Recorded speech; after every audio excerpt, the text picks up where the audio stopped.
Hi everybody, it's Chris Petri and welcome to the Extreme Beginners video series. We're doing videos that cover all the fundamentals and basics of watercolor, and that's the main thing here on my channel. Is I'm always trying to work on videos that are going to really be very useful for the new watercolor artist. The Extreme Beginners series is all about the new artist. You're just starting out. What do you need to know? What do you need to learn? What kind of gear do you need? What kind of brushes? What kind of palette? I cover all of that here in this video. You're going to see all the brushes I use, the beginners, extreme beginners brushes, the palette. I cover all of that in this video, as well as these two paintings we're going to create together. And you'll just see how we simply go through each step of the way on each of these paintings, how to accomplish it. It's not that difficult. It's just the methods and the process that you use to go through each of these paintings that's going to get you there. So we're just going to start in a few seconds. I just want to mention that I really appreciate everyone coming by and putting your faith in me to show you the methods, the techniques, and all of the processes that you need to learn watercolor. And I definitely, I've been on YouTube for 5 years, so you're going to see all of that here. All of that information and experience that I have, I'm bringing it right here, right now, to these paintings so that you can kind of just follow along. You'll see all the steps we do, all the methods to create these beautiful paintings, and there's lots of oodles of information, little details too, so it's not just the basics, but also a lot of details here and there. As much as you want, you can write down some notes if you want or whatever, but the main thing is that you're going to kind of, each week you come by. If you subscribe, right on the right-hand side, down on the bottom of the screen on the right-hand side, there's a subscribe button. If you subscribe, you'll get my videos every week. And this way you can just watch every week. And even if you're not painting every week, you're still watching the videos and learning all of the terms.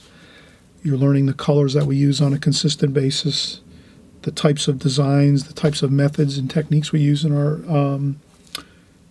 our watercolor art that we do here. So you'll learn everything you need to know. You just take your time and learn it as you go. It's not like you have to learn everything in 2 weeks or 2 months. It takes a couple years to really get a lot of information under your belt and learn the medium. It does take time.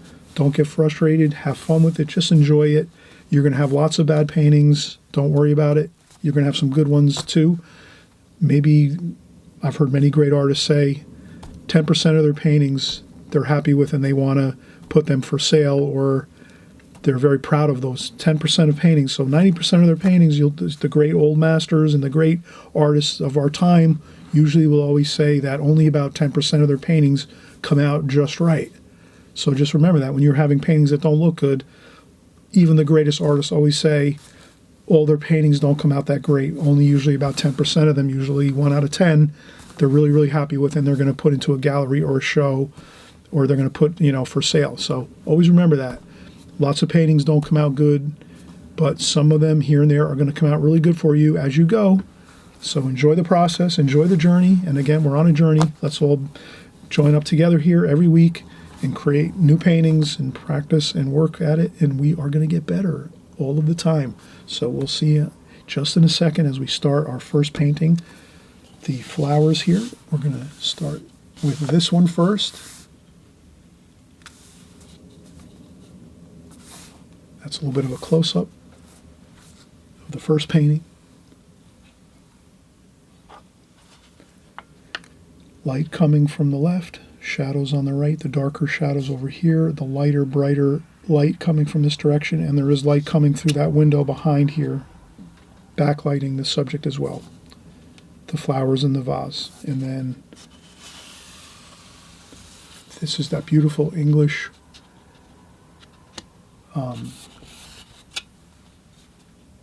scene here, and a beautiful stucco English cottage, or it could be a bed and breakfast, and you just think about all the fun.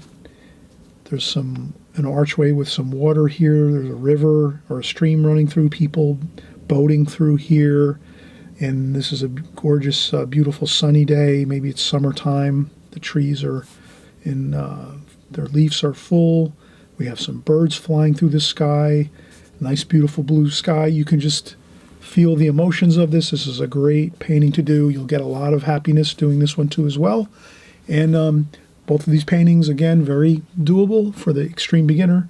You just follow along step by step as we go. Okay, so we'll be back in just a second.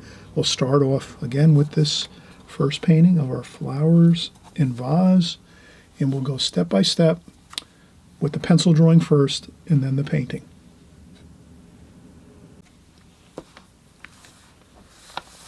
Okay, so welcome everyone. Thanks for coming by. Great to have you here. I'm really happy you're here, and this is Extreme Beginners video series. So we're just doing our basics here with watercolors. We're not getting too involved in a lot of incredible details.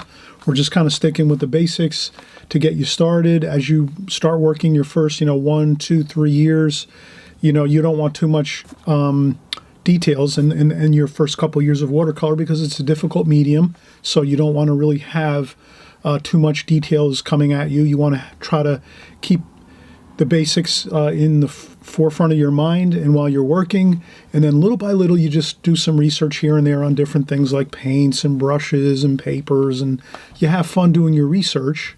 So I know a lot of you are going to enjoy doing your research with your watercolors. You want to do that as you go. You take your time. Watercolor is a long-term approach because it's not a simple medium. It takes time. You have to learn all about the paint, how to use the paint brushes, the paint, the water, the drying times of the paper, what papers to use. There's a lot to it. So don't worry about it. Just relax. It's a long game. It's like you hear me sometimes in the comment section. Thanks so much for all the beautiful comments, by the way. I know many of you will send in your comments, and, I'll say, hey, watercolor is, it's slow and steady wins the race in watercolor. So if you just keep going at it, slow and steady, just keep learning and growing as you go, and you'll always progress and learn more and more, and your paintings will get better and better and better as you go. And then after 2, 3 years, 4 years, you're going to see major improvements in your paintings and your artwork. However, if you think it's just going to be like a month or two and then your painting is going to look great, it will not happen unless somehow you're incredibly talented and you have maybe a lot of skills in another medium, like maybe you painted in oils for 20 years. So if you went to paint watercolors, yeah, you're going to progress really fast because you already know how to paint and draw from doing oils. But if you're just starting out brand new, just rest assured, take your time, have a fun time at it, enjoy the journey. Enjoy the journey. Here we're using a simple palette, the Oval 16. It's by Prang, made by Dixon, a manufacturing company. This is online. You can find this anywhere online. Very simple. It's in the stores too, in most of your big box stores. Simple enough. That's what we have here. The only thing I did do was I rearranged my colors. You can see this is the store. If you bought this at the store or online, this is how the paints would show up. What I did is I took them and I made, actually I did change these too. So I changed these as well. If you buy this stock, all the colors are all mixed up. What I did is I made all the warms on one side, all the cools on this side. So reds, oranges, yellows, warm side of the palette, cool side of the palette, blues, greens, purple. That's all you have to do. And you can pull these right out and move them around. So that's all you do. You grab them, you take these, you move them around, you set up your palette like I have it here. All you have to do is just hit pause on your video and set up your palette once you get it so that your colors are in the same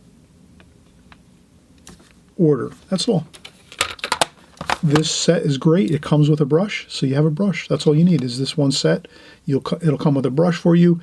I bought an extra one, a Robert Simmons or a Simply Simmons painting brush. This is a watercolor brush, number 6 brush with a synthetic hairs, and it works great. And it's a little larger than this one, so you can do a lot of work with the smaller brush, and then this little bit larger brush here. You can do tons of work with this. You don't really need anything more than this, but if you want, you can start branching out eventually. You can pick up a square brush or a flat brush. We have a few here. I'm looking for some of my brushes. Here we go. You can eventually get a flat brush like this one, a square brush, and this is by Princeton Art and Brush Company. And these come in packages of like 4 or 5, so you'll get like one of these and you'll get like a couple of the round brushes with the pack. There may be $5 or $6 for the entire package of like 4 or 5 brushes. Perfect. So then you have a little variety. You have a square brush and some round brushes, and already this is all you need. You don't have to spend a fortune on art products. You buy some decent paper. You'll research your paper a little bit. You buy whatever you can afford. And, I'm on a budget too, so I don't always use very great watercolor paper all the time. Mostly when I'm doing my videos, I use the best I can. But when I practice, I use very inexpensive paper. I even use printer paper when I'm doing my practice work with watercolors, just for brushstroke practice and stuff like that. Okay, and then I just use a regular office pencil for drawing. So let's start out. Our first painting we're going to do just a simple vase with some flowers. Real simple.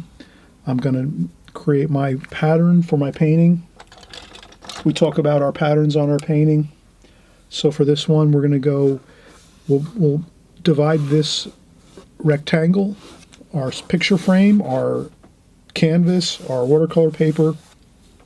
We're going to divide the spaces in thirds, 1/3, 2/3, and 3/3. So you can imagine it's 1/3, 2/3, and 3/3. So just so we have an idea of what our goal is, to divide the space up a little bit, like that. And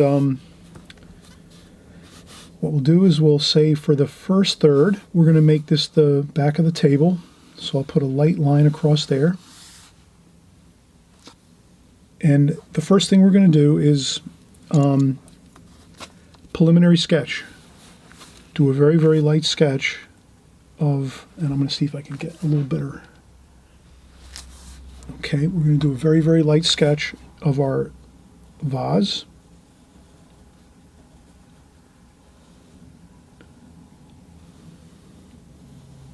Like so.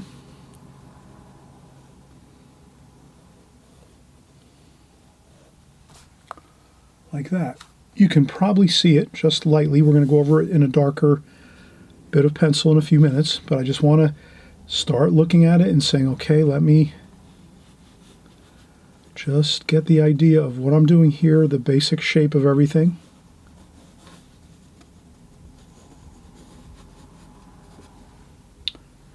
And then there's maybe a window back here, so I'm going to put a window frame here. And this might be a window back here too. That goes along here.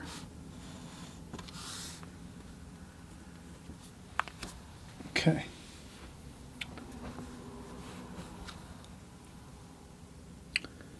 Now I've got my preliminary sketch, and the main idea is when you do your preliminary sketch, if for some reason you make your subject matter, in this case a vase and some flowers, if you make it too large, tendency is to make things too small. Most people will make things really small, but you want to fill up your picture frame here, your rectangle. You want to fill it up with your subject matter like I'm doing here. The large vase, the large bits of beautiful flowers here. We're going to do a bouquet of flowers and some stems. Just sketch that out a little bit. So that is the idea. So if you have that lightly sketched, then you know, okay, it's good. Now we can go over with a darker line. So we'll do a darker line and we'll do a contour drawing. So the first thing you do, preliminary sketch. Second thing we do our contour drawing, where we just go around the painting with our darker line, as you can see I'm doing here. And then I'm just going around and drawing in. And you don't have to do it exactly like your preliminary sketch. You don't have to stay within the same exact lines, but you're going to stay pretty much close to that. And then here, this will be a loose painting, so I'm not going to get too detailed. I'm going to do the outline here, as you can see I'm doing, of the bouquet, and then maybe a couple indications of some stems and branches from the bouquet. And then maybe I'm going to do a light and shadow line here, because we're going to have light coming from this side of the painting this way. So I always mention, you'll always see me mention this, try your best to get your light and shadow lines, or try to get your light source when you're painting figured out. So when you're looking at, either if you're working from a photograph, a book, an art book, a photograph, something online, pictures you find online, or if you're even painting from something you put on your table and you put a light on it to shine a little light on your subject matter, however you like to work and set up your subject matter, just remember, try to put an insignia of where the light is coming from on your tape that you tape around your picture. So here I'm making a little light insignia, just so I know that as I'm starting to paint, I'm always mindful that the light's coming from this side, which means the left side's more in shadow, or the right side's more in shadow, and the left side of this subject matter, which is this bouquet and vase, is in light. So this will be lighter over here, and that's why I'm drawing this light pattern here with my pencil, just so I know that's where I'm going to, just lightly. I didn't do it too darkly, too dark, you'll see that. And then, of course, the shadow is going to go this way. So that's going to be the vase, the shadow. And we're going to keep it simple. We're just going to have the vase with a bouquet of flowers.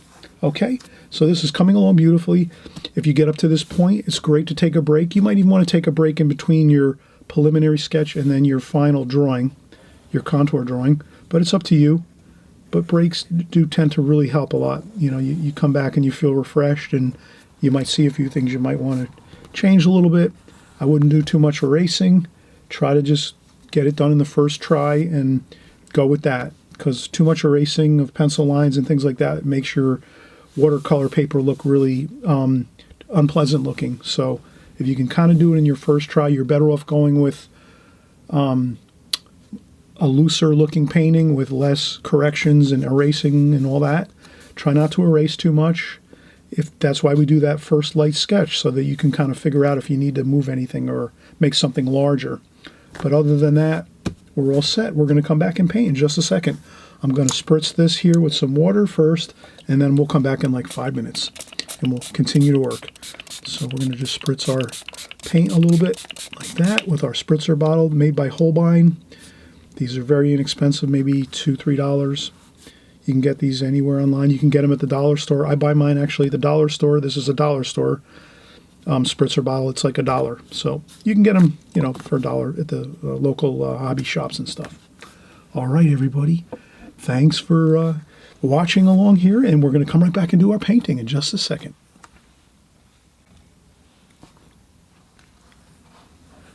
Okay, so we are back here and we're doing some painting. We're going to get our brushes here. So again, we're using our stock brush that comes with our Prang Oval 16 palette.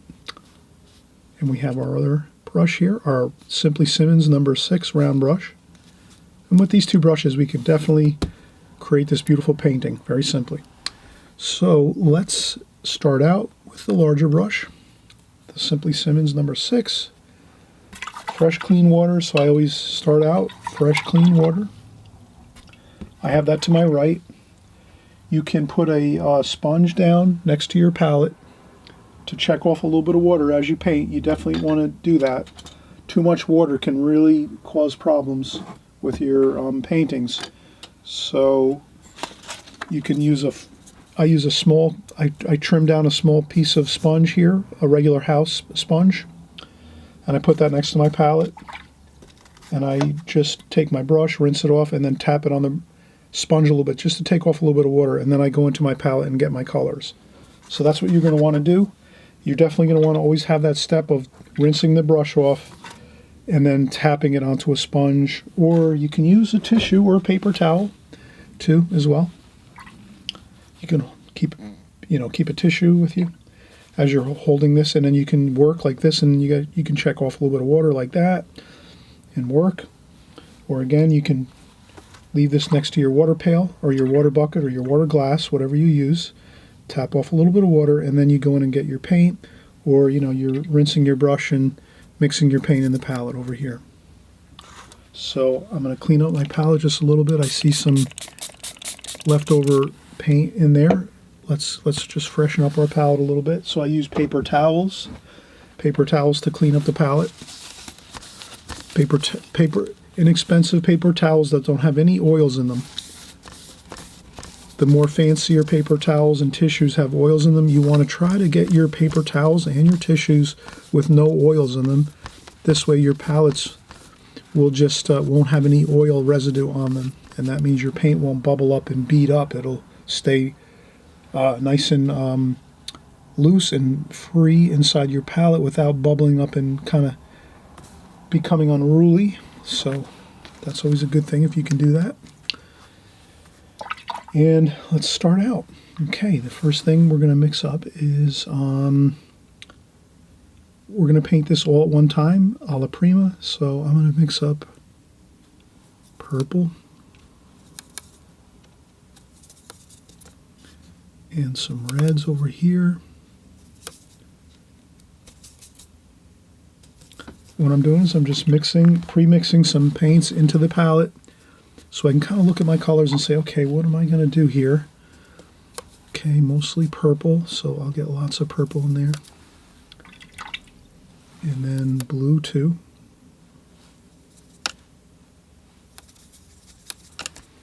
Blue.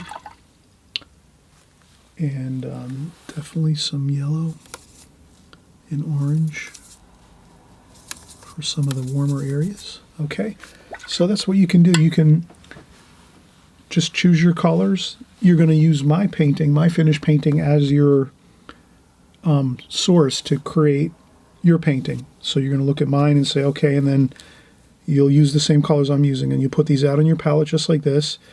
And then when you start your painting, you're just going to remember the colors that we're using here, and then that's all you have to do. So first thing we'll do is I'm going to go in here and start doing my shadow side of my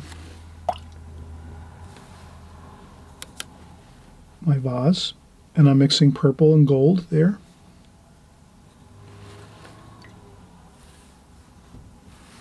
And I'm just letting the water do the work here. I'm just putting it on, you can see. Put your, make sure.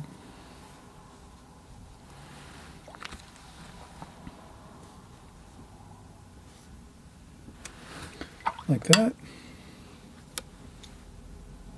Warm and cool. Try to always remember warm and cool colors. Purples and yellows and oranges here, and blues too. Let's put some blue in there. Then we're going to do our shadow. Shadow's a little darker, so let's put our shadow right onto the table. So this is a table here that the vase is on.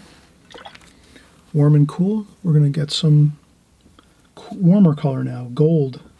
Warm blues and purples here, and then a little bit of gold too for our shadow, like that. Don't be fussy, just get that shadow in. As long as it looks halfway decent, you're fine.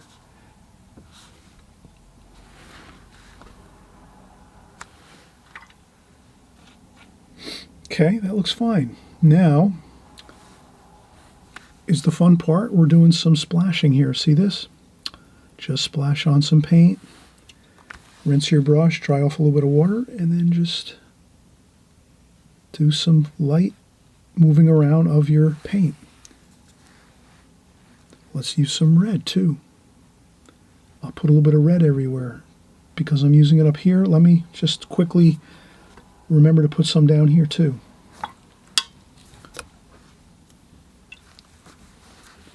Mix your colors all around your painting. You want harmony in your paintings. So if you're an extreme beginner, one thing you're going to remember is when you're using your paints in your painting, you want to mix the same colors throughout the whole entire painting. You wouldn't just want to put purple in your flowers and then not put purple in your vase here or in your shadow. You want purple in your flowers, purple in your vase, purple in your shadow. And we're going to have purple too in our window frame here. So if you can remember that, mix the same colors throughout your painting, harmonize everything. It'll be great. It'll look wonderful, your paintings. Just by doing that one thing alone, that will improve your paintings incredibly if you're just starting out and you're wondering why maybe your painting doesn't look as cohesive or unified or harmonizing the way you like it. Just remember, use all your colors the same throughout your painting. If you put purple in the flowers, you have to put purple in your vase, and you have to put purple in your window frame. And then we're going to also use some brown here too for our window frame. That's a warm color, brown, and it's beautiful. It's the wood frame of the window. So now we're going to start putting in our window frame. So this vase is right in front of a window and sitting on a table. Maybe this is a kitchen area. And then we add the purples and the blues to our window frame as well. And you can see we're having a wonderful time, aren't we? This is great. How much fun are we having here? And it's not that difficult, right? We're just using two ideas right here. Making sure we have our light and shadow. So the light's coming from here. So we have this beautiful light on the side of the vase. And we're painting all the same colors throughout the painting, and we're not just making one color here and then another color there and another third color over here. We're mixing the whole enchilada of colors that we're using throughout the whole painting. And that's all we have to remember, and that's what we're doing. And this is the shadow side over here on the right, so this can be darker. And you can see I'm just leaving light paper too, light bits of white paper everywhere. I'm going to blot up a little bit of paint here because this is the light side, and then we'll make this side the dark side, the shadow side, with some reds. If you see some paint flowing around, let it happen. That's the beauty of watercolor.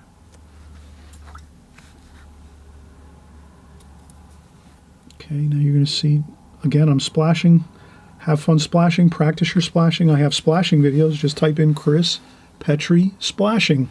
You'll find 2 or 3 videos at least, maybe more.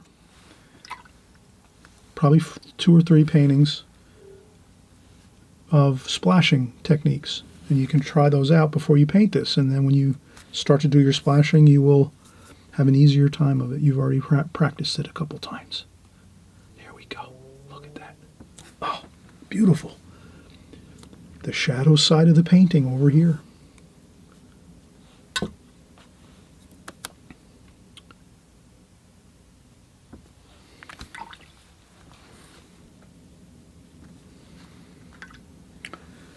And some more shadows.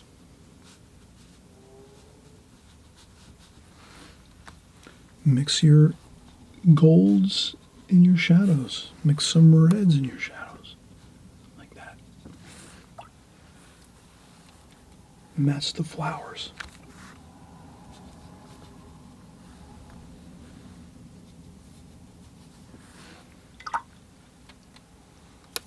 Splash a little bit of shadows on there. That's it. Have a good time of this. Don't stress out. No worries. Don't stress. And just have fun. And again, lights on this side, lights coming from here, and then shadows are over here, the darker. And when you need darker, you just go straight into your paint. Don't go into the water, to your water bucket. Rinse off your brush. Dry off your brush on the tissue or the sponge. Then go in and get your dark color. And then you have that dark. Look at that. And there you have it. Mix in a little bit of brown with that too. Okay.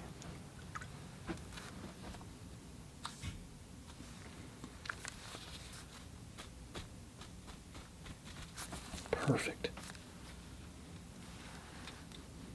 I splash around a little bit more. If you have a splash in your flowers, you have to have a little bit of splashing in your background and your foreground too. Everything dries lighter, as we always say in watercolor, everything dries lighter. So when you're putting it on dark, it's going to look lighter when it's dry. So don't worry about that. Okay, so now we're pretty good. Maybe let's do a little more brown and purple here, just a little more darker under there.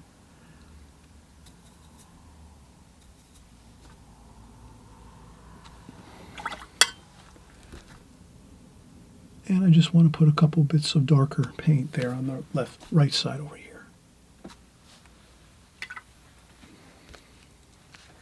You can also scratch out with your fingernail, or you can use something else like I use chopsticks to do ink and wash paintings. You can use a chopstick to scratch out a little bit of paint. There. We could also add a little bit of touch of white paint in here. That's what we're going to do. We're going to show you how we use titanium white to actually do some touch-ups with your lights with the white paint. And that's all we need there. Perfect. Now we go to our stock brush that we have with the set, that comes with the set, and we're just going to do a couple branches. Brown, purple, brown, some red too. We'll use some red mixed in there. Brown, purple, red, a little bit of blue. That should be good. A little more brown. And just you take your brush, roll it around so you get a nice point on it like that. And then you just do a couple little, couple little wispy, like this. Not much, just a couple here and there. Don't go overboard and then it looks terrible. Like that. A couple in the middle of the bouquet.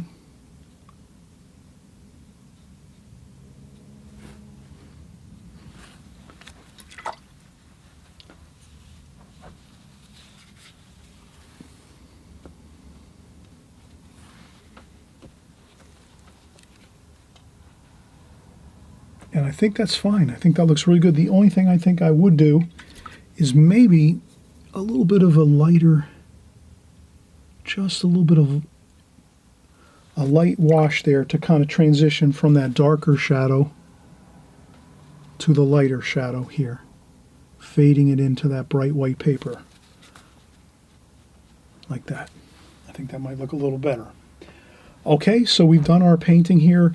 It's more of a very simple color scheme. We didn't go with too many colors. We basically kept it to like the purples, blue, a little bit of red, and some brown too, and then some golds, some yellow and some oranges. You can add a little more of that in if you find you want to add a little more warmth to your painting. You can just take a little bit of that orange and red and just move it around a little bit, add a couple spots here and there. Maybe a little bit of red too. You can add a little bit of red, a little bit of like accent colors here. So you put a little bit of red, a little bit of orange, like that. Maybe a couple little spots here and there, like that. Maybe a little bit over here too. Then you can take your brush, rinse it off, dry it off on a paper towel or a tissue, and just blend those other little bits of warm colors, and you can lift up a little bit too if you want. But that looks good. And then some yellow, maybe some more yellow.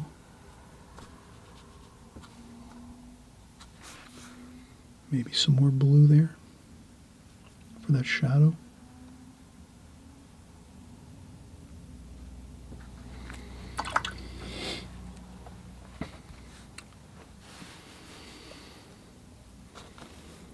And maybe just a few more little things like that.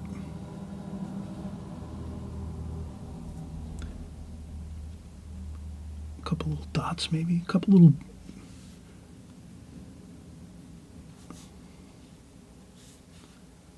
going down that way there. Nice and simple. Not too many though, right? Not too many there, just a few.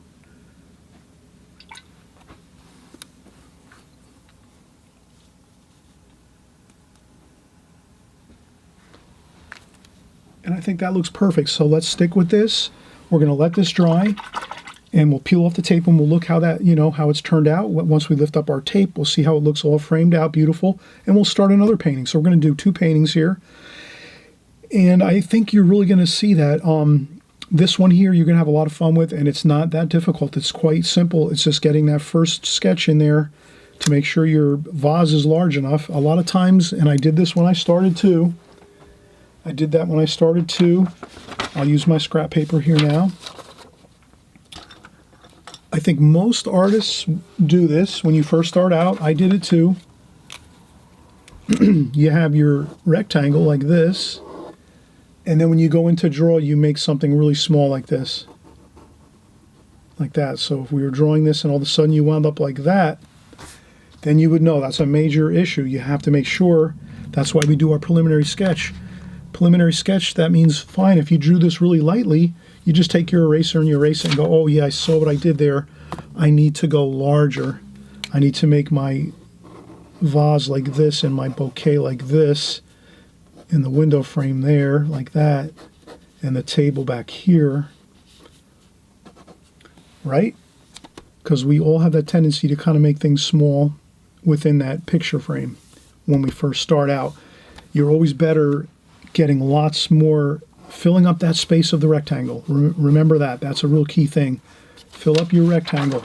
Whatever subject matter you're doing, fill up the rectangle with lots of subject matter. What you wouldn't want to do is have little bits of subject matter like this and then all that empty space around it. So just think of zooming into your subject matter. Whatever you're drawing and painting, zoom in like a camera. If you have a camera, you zoom in and fill up that picture frame. Fill it up with interesting subject matter versus having that really unpleasant looking paint, let's say a photograph. If people take pictures, sometimes you see they take a picture and they might take a picture of some people or a subject matter or whatever it is, and they might have, and the picture looks like this. And you have maybe 2 people standing here by like a park or maybe a someplace like a restaurant or whatever. Maybe there's a restaurant here. And all you see is a very small bit of subject matter where the people are. You want to zoom in and make your picture frame like this. So you have lots of subject matter in there. Much more interesting than leaving a lot of empty space. Okay, we're going to come right back and we're going to start another painting. You're going to have a great time. And remember, if you haven't already, please, if you like these videos, please subscribe right on the bottom right hand side here of the picture frame of your YouTube channel. As you're watching now, you'll see that subscribe button. You just click on that. This way you'll see me coming back every week for you, and we're going to be painting together and having a great time.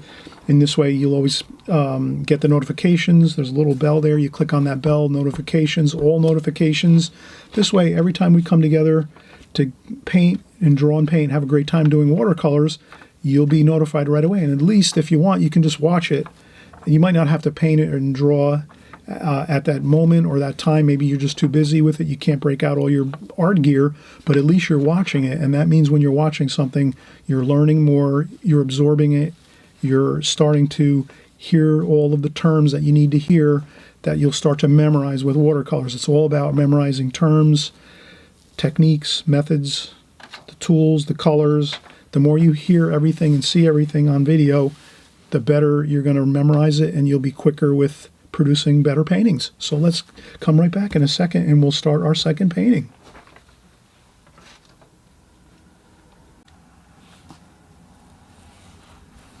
Okay, we are back, and we're starting to get prepped for our next painting. So I'm just going to kind of go through what I usually do here with my paintings as I prep to do another one. I lift off this paper here, the printer paper. We leave that on the right-hand side over here because we have 2 paintings at the same time going on. So you can see I have both sides of this watercolor pad are taped off so that I have 2 paintings in one sheet of paper.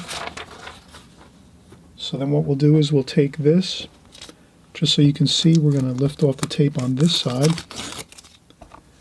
and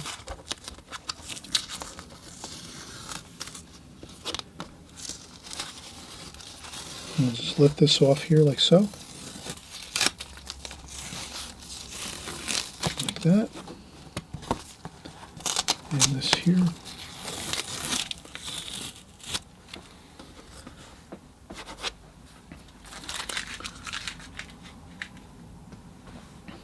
Okay, so you can see I have, and this looks much better, right? Framed out like that with the tape around the painting. Much better. And then what we're going to do is lift up our pad. And then what I'll do is I'll lift this up and spin it around like so.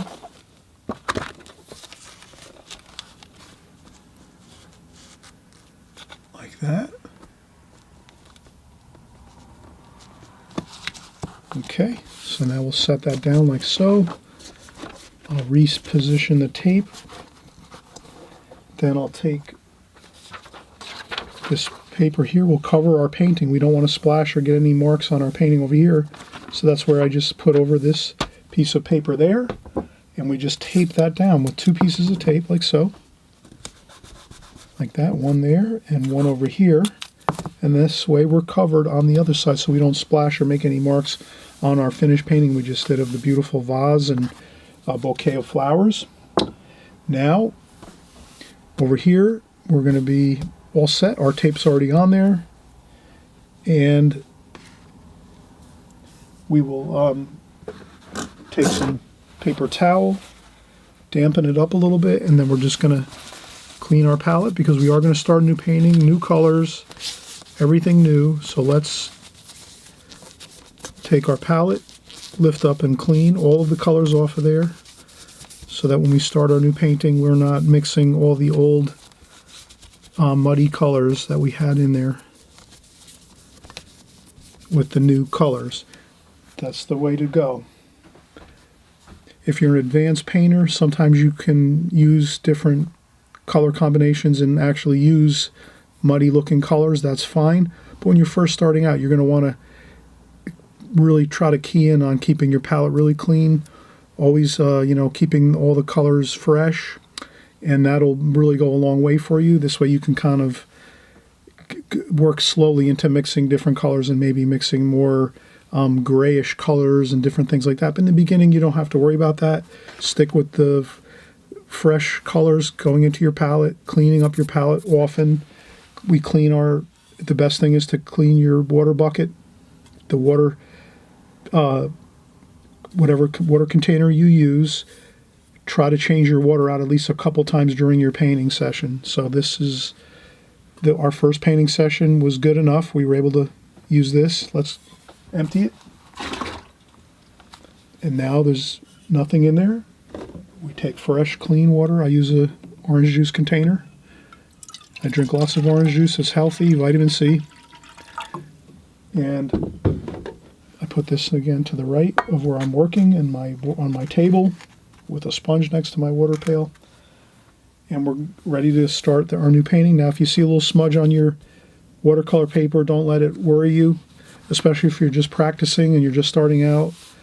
Don't get worried about smudges and things like that on your paintings. They're just practice paintings at first, and then after you're painting a couple years, then you're going to probably be a little more careful and neat with your paintings, and it'll be a little more, you can be more fussy. But for the first couple of years, you don't have to be too fussy.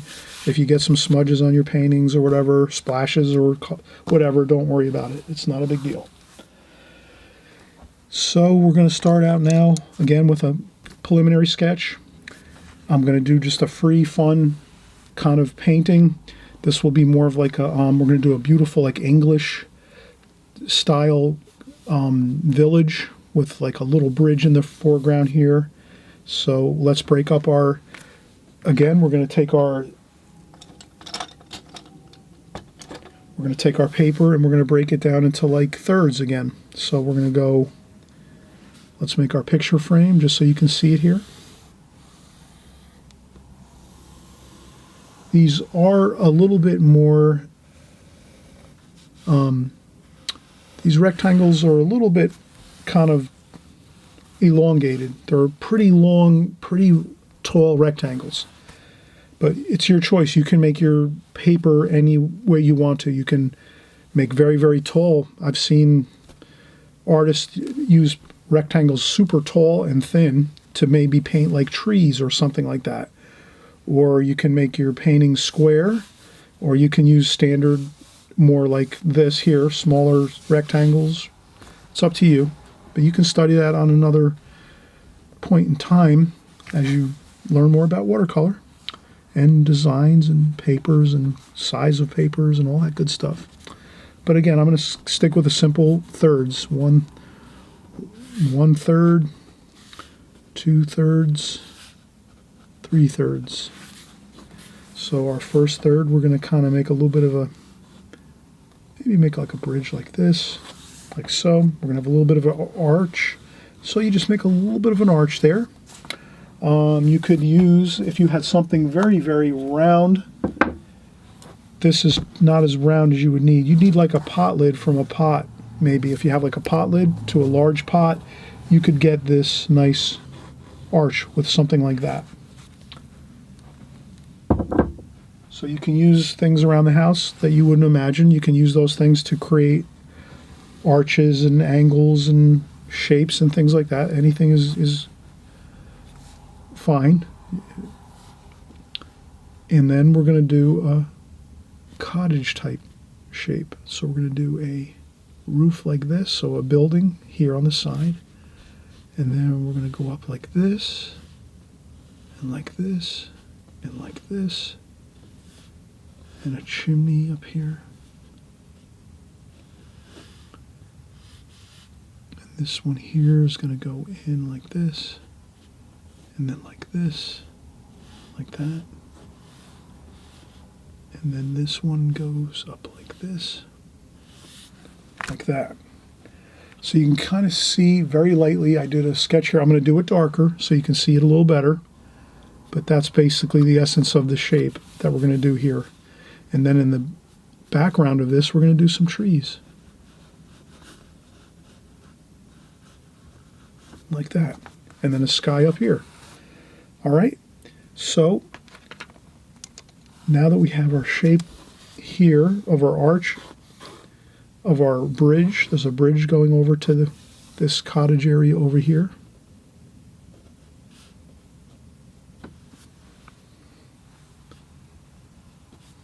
Like that. Okay, now over here we will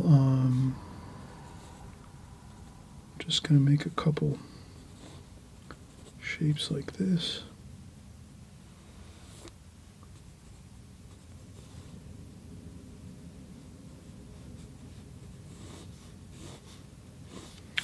That. And this is going to be in shadow. It's going to be dark there.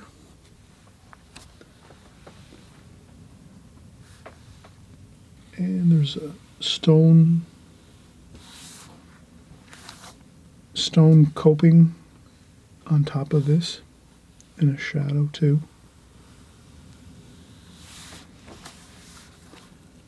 And this has got a bit of like that.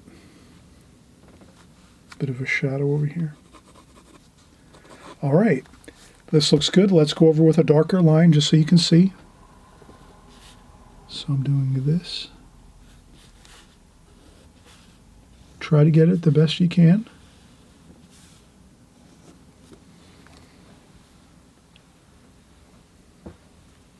This roof goes up here. Doesn't have to be perfect. Chimney. Roof over here. Trees back here, you can see that. The lines back there for the trees. Maybe we'll make them more square. Like that. And then maybe down here.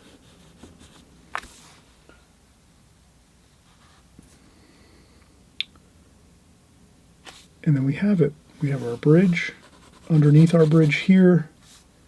And we'll put some windows too on these. Let's do some windows over here. Basically like that, just simple. Window over here. And then windows under here, like that. Windows are always darker underneath like that at the very top. And then yeah, the same over here.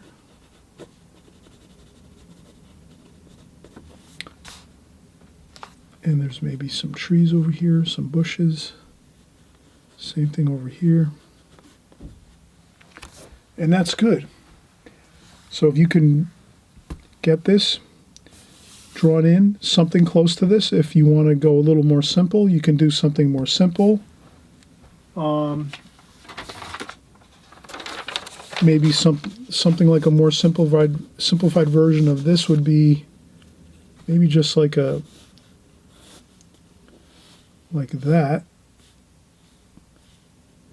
Maybe like this, and then like a chimney here.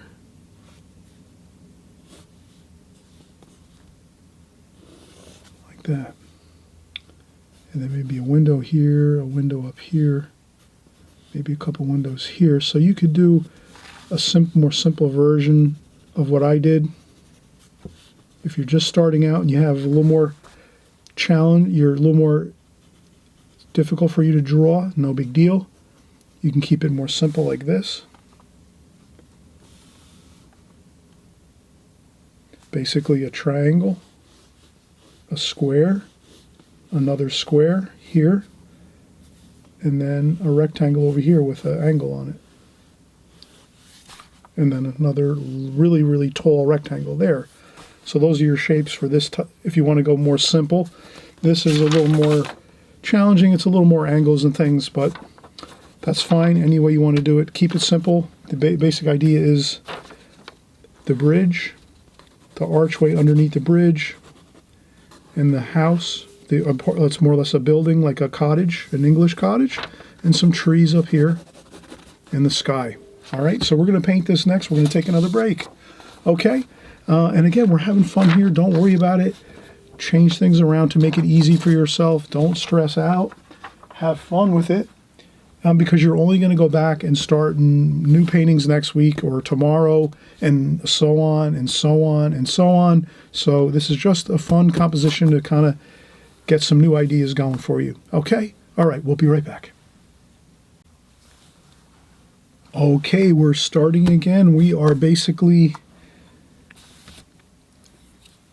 going to begin our painting. Again, we have our two brushes. We have the round brush that comes with our Prang oval set here, and then we have the Simply Simmons number 6,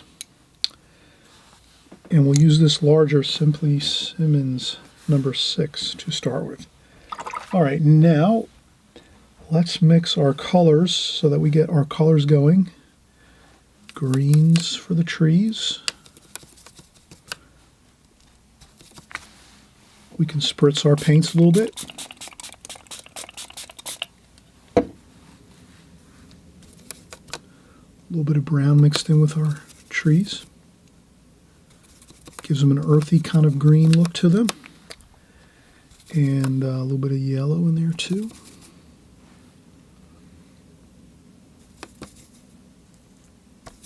Okay, so we mix some yellow into our green mix over here on the left, and we leave our darker green, which we mixed over here on the right. Okay, so that's our green mix for our trees.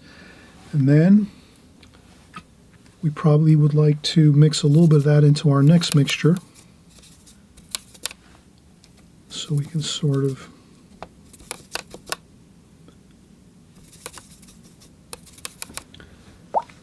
harmonize our colors. And this would be brown. This is going to be our bridge color with some purple.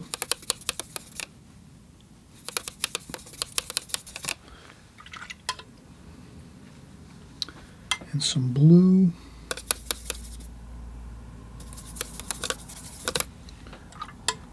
Now this one here, the other painting, you can kind of tell we painted it alla prima, which means all at one time.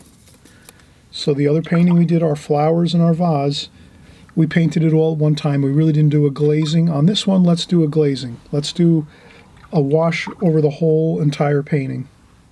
For that, we might use our square brush. So that's where we would need a little bit of a larger brush. It'll make it easier. So you will want to eventually get a little bit of a larger brush. if you don't have one already, just something a little larger like this, a square brush or even a larger round brush. And then we're going to take this and we're going to put some clean, fresh water on our paper like that. And we're going to leave the English cottages white and the chimney white. But the rest is going to have some shadow to it. So I added a little bit of water to the bridge area here, but not much. Just a little touch of water onto the bridge area. And then underneath the bridge too, where that archway is there.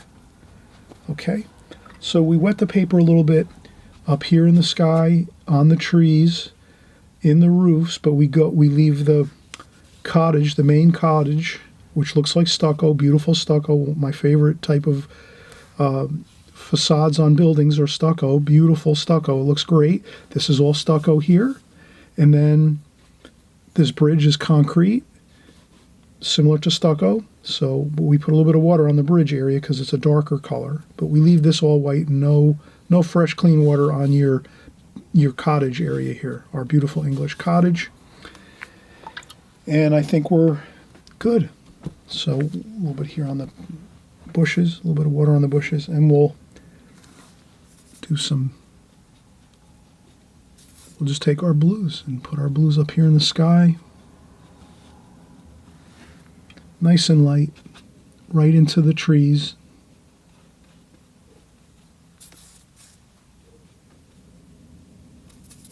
You could put a little darker bits of darks in the sky, like so.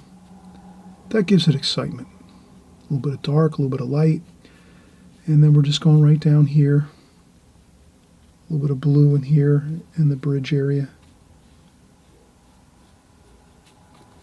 And some more blue down here underneath.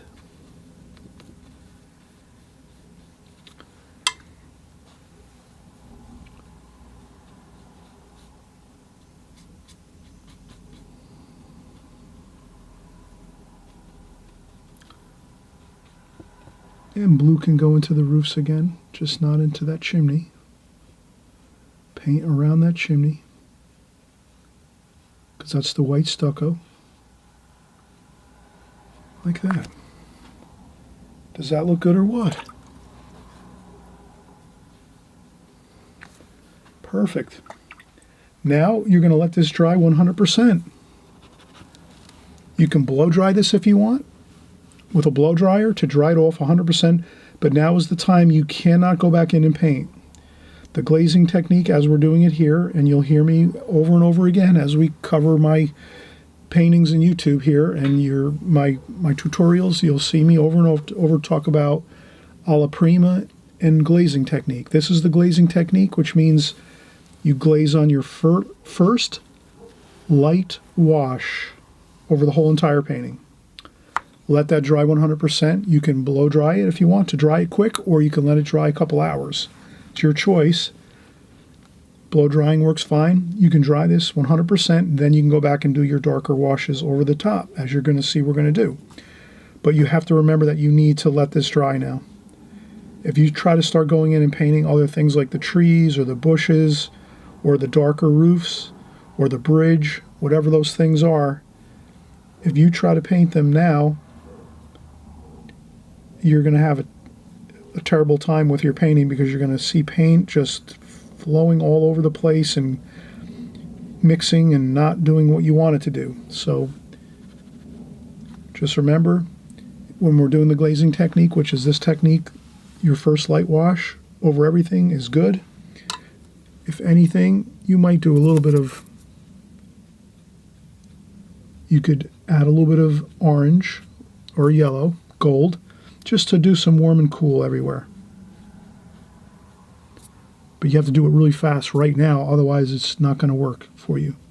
So you'll see, and this is all about learning about watercolor. You have to learn the timing of it all. And it only happens when you're practicing all the time and following my channel and doing my tutorials along with me and everyone else here. We're all working together as a team, learning the watercolor medium. So what I'm saying is, You are now learning that you can add a little color into your first glazing here, but you have to do it really fast like this, and that's it. You really can't wait too much longer. We just caught it at the right time, like we did it right now. That's it. And now we let this dry 100%. We'll come right back and we'll start doing our darker washes over the top of our first light wash or our first light glazing, hence the glazing technique. So we're learning it all here on we're learning everything about watercolor here. Keep coming on back, and please, if you haven't subscribed, again, please subscribe on the right-hand side down here on the screen. You'll see the subscribe button. Don't miss any of the action here. We're always doing great videos. We give you the whole enchilada of information with watercolor. You get chock full of information, and you learn all the details you need of watercolor right here on this channel. And I'm happy that you're here, and we will let this dry. I'm going to actually use my blow dryer to dry this all off, and we'll come back in just a minute or two. Okay? All right. We'll be right back.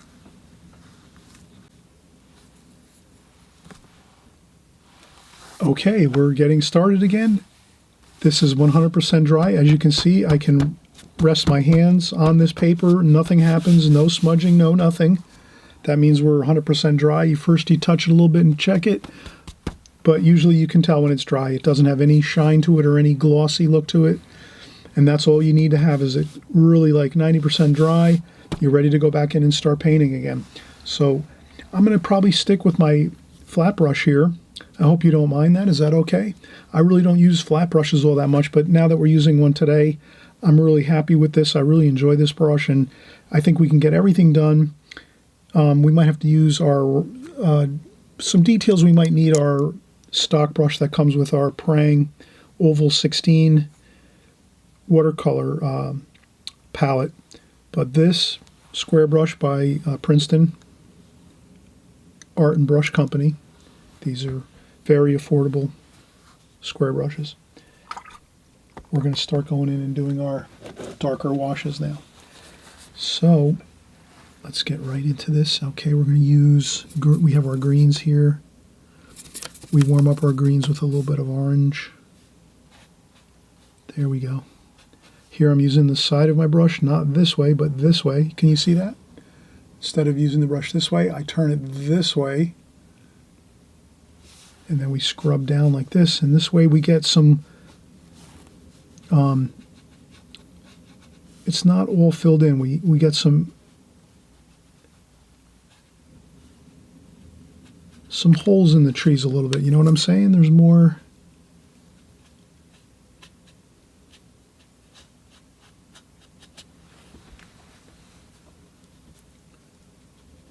There's room for the birds to fly through the branches and the leaves. We don't want to fill in everything. And that's where we're doing this gorgeous dark bluish green. Let's add some blue into that.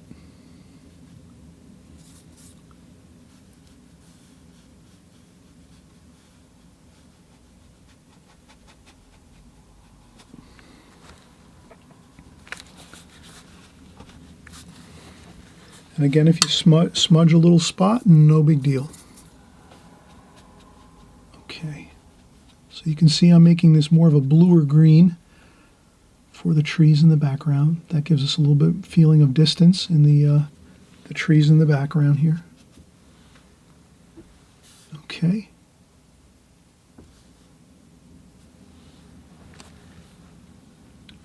And then let's go with a little bit of a golden color for the roofs, maybe more of a yellow orange. Let's see how this looks. Yeah, that looks pretty good. So with the square brush, you can really get these gorgeous architectural lines with a square brush. You can see how I'm doing this. I don't like to zoom in too much a lot of times because I forget to zoom out and then the rest of the video gets ruined. So I'm not going to zoom in on this, although I'd like to.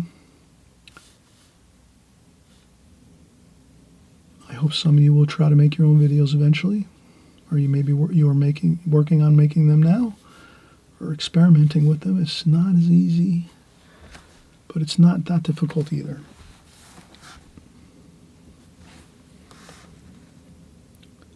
Okay, so we have the roof there. That blends in nice with the trees in the background. And what else do we have here? Oh, some more. Let's have some more. There's some trees and bushes here. Let's do that. A couple of trees along this side of the house here.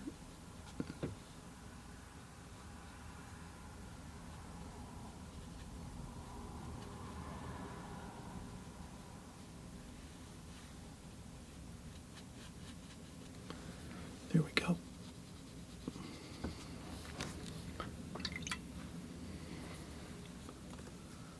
I'll make a little couple splashes here. A couple over there too. A couple up here. Just a couple splashes here and there to sort of, I don't know, give the painting a little excitement.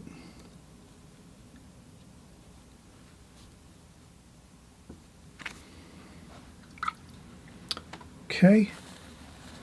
Now we're going to get some brown, purple, and blue.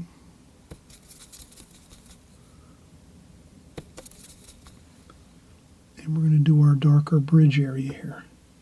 Look at that. Wow. Isn't that wonderful? This square brush really...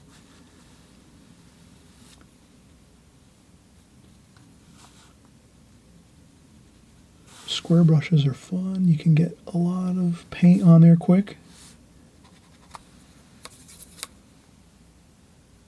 And again, purple, blue, and brown for your color over here for this bridge section.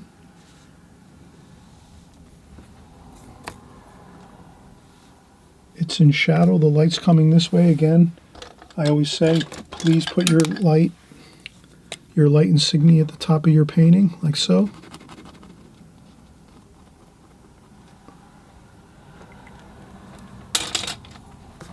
It's sort of coming from the left, but more from the front this way.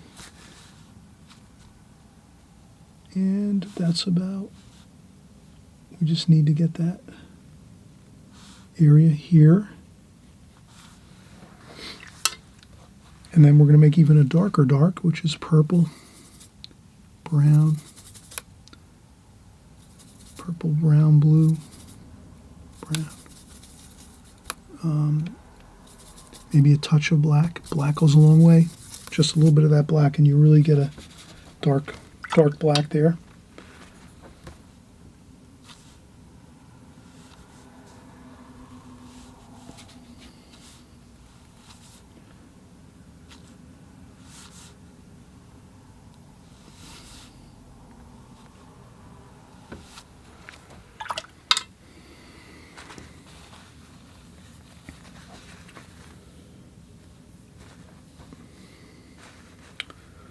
All right, we're looking good. Next thing, our round brush that comes with our set, our praying set. And we're just going to get some of that black, blue, purple, and a little bit of orange. And then what I do is once I get that paint on the brush, I dry off a little bit of that paint on a tissue just so I don't have too much on there. And we'll just do a little bit of our details like this. That looks good, right? Really good and dark, beautiful dark there. Not too much fussing, just a little bit of windows here. They're darker up top, and then they get lighter at the bottom with more light flashing on them. Like that. Good.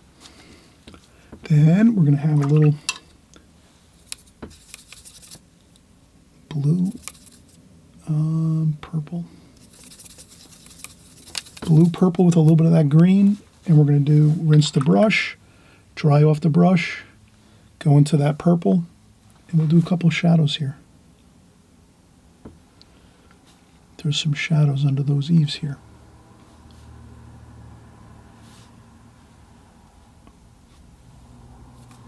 Doesn't have to be perfect, just put in a couple of those shadows like so. there's a shadow over here on the chimney.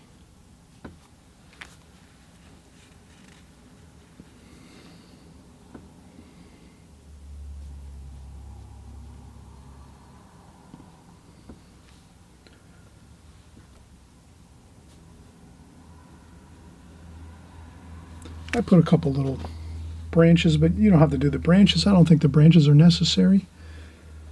In the foreground, maybe.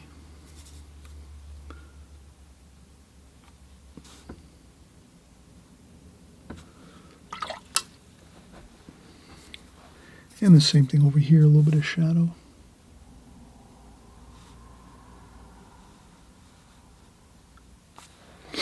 And then we use a little bit of that shadow color with very, very little.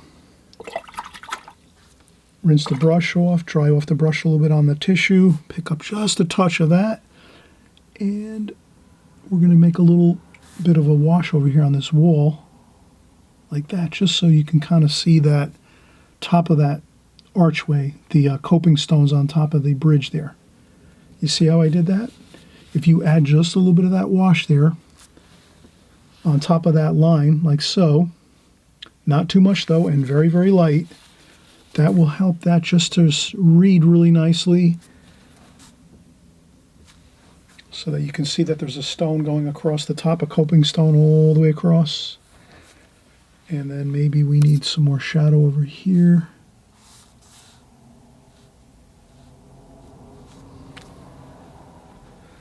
There's a little bit of shadow there. More shadow over here too. Blue.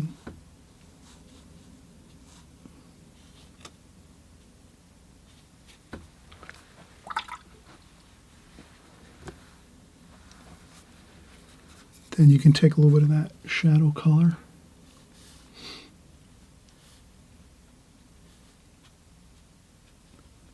And you can take a little bit of that purpley brown color and just mix it in over here and over there, a little bit here and there, just so we, again, get that harmonizing colors of our painting here. And we have some of this black too. Maybe we'll put a little bit there. Maybe there's a little bit of, a little touch of those darks up here in the trees. A little bit here and there. Just put a little bit of darker wash in the trees, just to look mystery color, a little bit here and there. Not much, but just enough so that all these darks down here start to come up into the top portion of your painting. If we just leave this really dark down here in the bottom of this painting, we're going to want to have a little bit of those darks, a little bit here and there, mixed in, just if you have to, a little bit, not much at all, but that'll go a long way to make the painting look harmonized and better.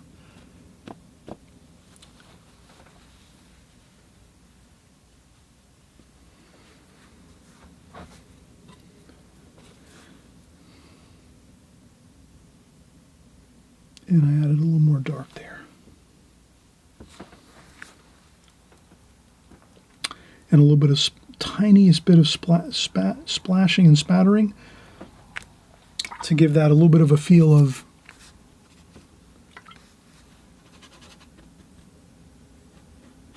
stucco. And then again, I'm going to add just a little bit here and there.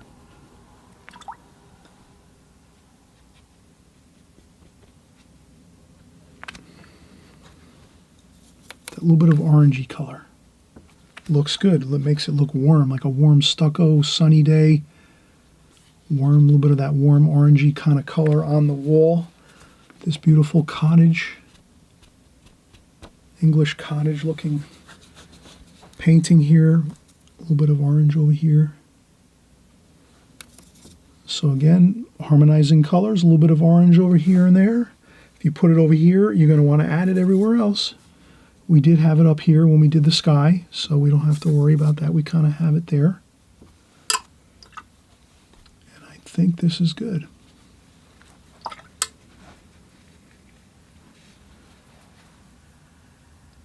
Okay, I hope you all had a great time. We're just finishing up here, and I think this looks very good.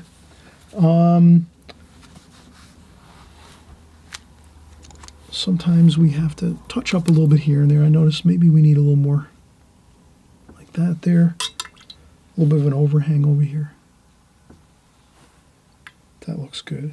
Maybe some orange and red for our chimney pots up here. Okay, so we have some clay chimney pots on top of our chimney with a little bit of orange and red. That looks good.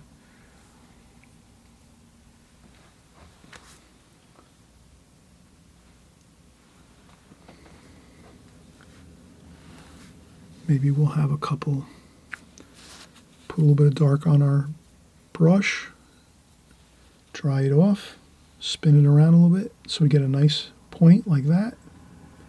And we could do a couple birds maybe. So we'll try a couple birds here.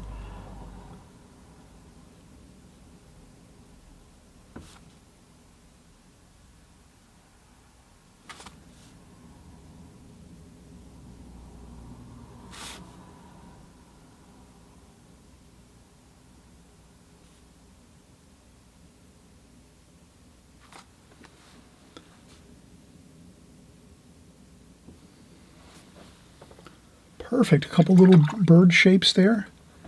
I find the key to doing really good like seagulls and birds flying is kind of keeping everything different. So one bird's maybe like this, another bird's like this with the wings up higher like that, another like this, maybe another one on an angle like that, a little bit smaller, making them big and small everywhere. And then you can make them into formations like they get bigger over here.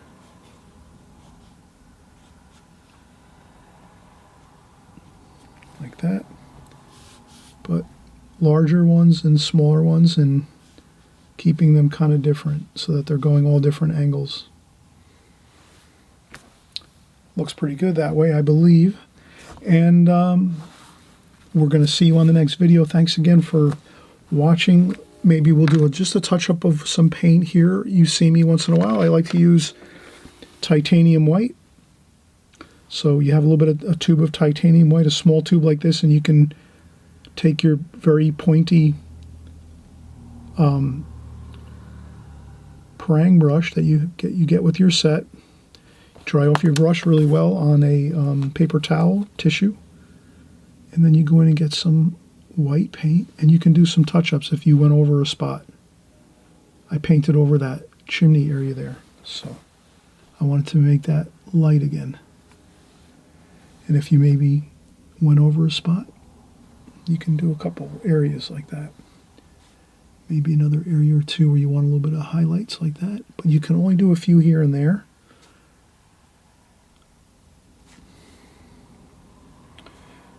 You can do a little bit around the windows maybe.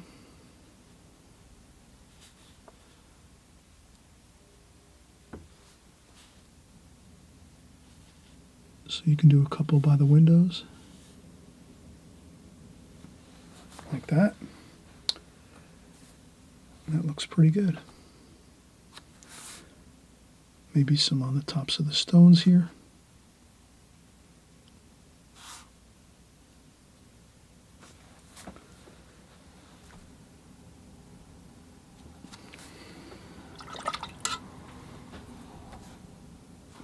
Here.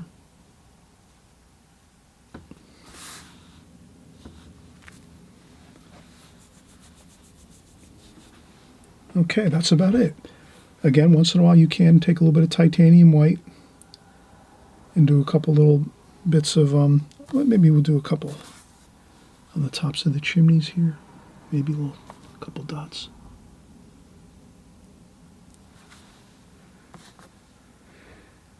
And that's good. There we go. Okay, everybody, happy painting. Enjoy the process. No worries. This is the Extreme Beginner series. We're having lots of fun. And we'll see you on the next video.